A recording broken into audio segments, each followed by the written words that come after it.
అటువంటి అవకాశం ఎమ్మెల్యేలకు ఇవ్వడం నిజంగా ఆయనకి ఎన్నిసార్లు ధన్యవాదాలు తెలిపినా సరిపోదు.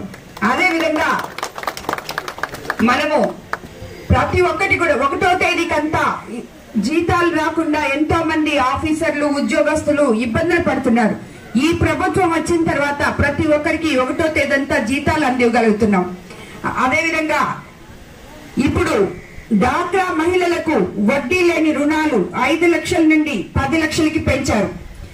మీకందరికీ తెలుసు, గత ప్రభుత్వంలో ఇటువంటి పథకాలన్నీ పక్కన పడేసి ఎక్కడ డబ్బులున్నా వాళ్ళు ఏం చేస్తారో ఎక్కడికి డైవర్ట్ చేస్తారో కూడా తెలియదు. కానీ తిరిగి ఇవన్నీ చక్కబెట్టుకొని లైన్ కి తీసుకుని వచ్చి ఏ పథకానికి ఏది ఇవ్వాలో ఏది మంచి చేయాలో అని చెప్పి ఆలోచించుకుంటూ అహర్నిశలు మన కోసం కష్టపడుతున్నా.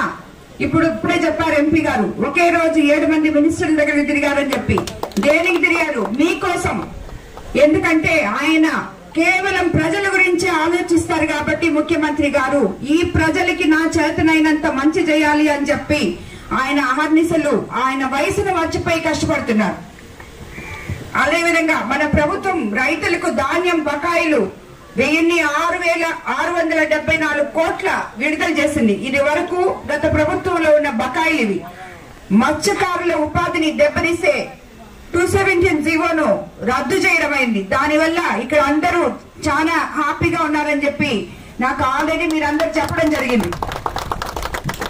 అదేవిధంగా ఉచిత ఇసుక విధానాన్ని ప్రవేశపెట్టారు. సెప్టెంబర్ 19 నుంచి ఆన్లైన్ బుకింగ్ కూడా ప్రారంభించారు. గృహ నిర్మాణానికి 4 లక్షలు పెంపు, గ్రామాల్లో 3 సెంట్లు, పట్టణాల్లో 2 సెంట్లు రాబోయే రోజుల్లో మీ అందరికీ అందుబాటులోకి తేబోతున్నారు. అదేవిధంగా కొత్త మద్యం పాలసీలో కూడా మన కళ్ళు గీత కార్మికులకి 10% వాళ్ళకి అలాట్ చేయబోతున్నారు. కాబట్టి ఇటువంటి అన్ని మనము రహదారుల మరమ్మతుకు 290 కోట్లు, వరదల్లో దెబ్బతిన్న రోడ్ల పునరుద్ధరణకు 186 కోట్లు విడుదల చేయడమైంది. ఇలా 100 రోజుల పాలనలో 100 కార్యక్రమాలు మనకి ఎన్నెన్నో చేస్తున్నారు. మహిళలు ఉచిత ప్రయాణ నిమిత్తం 1489 కొత్త బస్సులు కొనుగోలు చేయడం జరిగింది. అదేవిధంగా మన ఉప ముఖ్యమంత్రి పవన్ కళ్యాణ్ గారు మనకి ఎప్పటి నుంచో నిలిచిపోయిన పంచాయతీ నిధులను ఎన్నో వేల కోట్లు డైవర్ట్ చేసిన గత ప్రభుత్వం నుంచి ఇప్పుడు మనకి కనీస వసతుల కోసం రిలీజ్ చేయడం జరిగింది. కాబట్టి ఇవన్నీ ఇలాగా ఒకటొకటి చేసుకుంటూ మనం ఇప్పుడు దాకా ముందుకెళ్తున్నాం. రాబోయే దీపావళికి ఉచిత సిలిండర్లు ఇవ్వబోతున్నారు, 3 సిలిండర్లు. అదేవిధంగా నవంబర్ డిసెంబర్ లో కల్లా బస్సులు రెడీ అయిన తర్వాత మహిళలకు ఉచిత బస్సు సర్వీస్ కూడా ఇవ్వబోతున్నారు. నాకు తెలిసి మీరందరూ అవే అడగాలనుకుంటున్నారు. ఏమమ్మా నువ్వు వచ్చినప్పుడు చెప్పావు 3 సిలిండర్లు ఏవి అని చెప్పి. 3 సిలిండర్లు మీకు దీపావళి నుంచి ఉచితంగా ఇవ్వబోతున్నారు.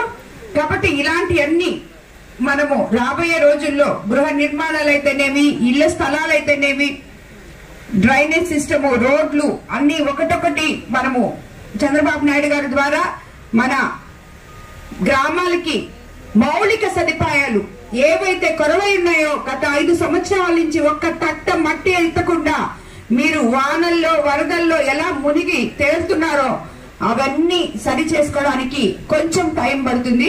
మీరందరూ కూడా 5 సంవత్సరాలు ఇక్కడున్న కార్యకర్తలు, నాయకులు ఎంత కష్టపడ్డారో నాకు తెలుసు. తప్పకుండా తెలుగుదేశం నాయకులకి, కార్యకర్తలకి ప్రత్యేక ఇది ఉంటది. వాళ్ళకి ఏవైతే వాళ్ళకి రావాలో అవి తప్పకుండా వాళ్ళకి చేరుతాయి. ఎవరు కూడా నిరాశ పడద్దు. అదే విధంగా మనమందరం 5 సంవత్సరాలు ఏ రకంగా అయితే భయంతో ఎదురు చూసామో ఆ భయం అనేది పోయి ఈ రోజు ప్రశాంతంగా జీవిస్తున్నామో అదే మన మంచి ప్రభుత్వానికి నిదర్శనం. ఇన్ని రోజులు వెయిట్ చేసిన మీరు ఇంకా కొన్ని రోజులు, ఇప్పుడు 100 రోజులే అయిందని ఇందాక ఎంపీగా చెప్పారు. ఇంకో 200-300 రోజుల్లో మనకి ఇప్పుడు జరిగింది 3 నెలలే. ఇంకా 4 సంవత్సరాల 6 నెలలు ఉంది కాబట్టి 9 నెలలు ఉంది కాబట్టి ఎలక్షన్ రావడానికి.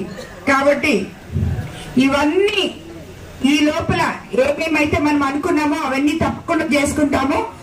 కాబట్టి ఇది మంచి ప్రభుత్వం అని చెప్పి మేము చెప్పడం కాదు, మీ మనసుల్లో మీరు నమ్మితే చాలు. మాకు మీరు ఓట్లేసి మమ్మల్ని గెలిపించారు, చంద్రబాబు నాయుడు గారు ముఖ్యమంత్రి అయ్యారు, మీకోసం అన్నిసలు పాటుపడుతున్నారు. మేము కూడా మా చేతనైంది మీకోసం, కోవూరు నియోజకవర్గం కోసం చేయాలని చెప్పి చూస్తున్నాము.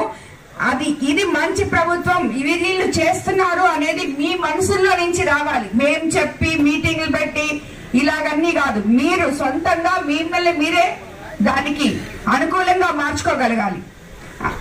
అందరికీ ధన్యవాదాలు. మీకు అందరికీ ఇంకొకటి కూడా చెప్తున్నానమ్మా, ఇప్పుడు మనము కోవూరు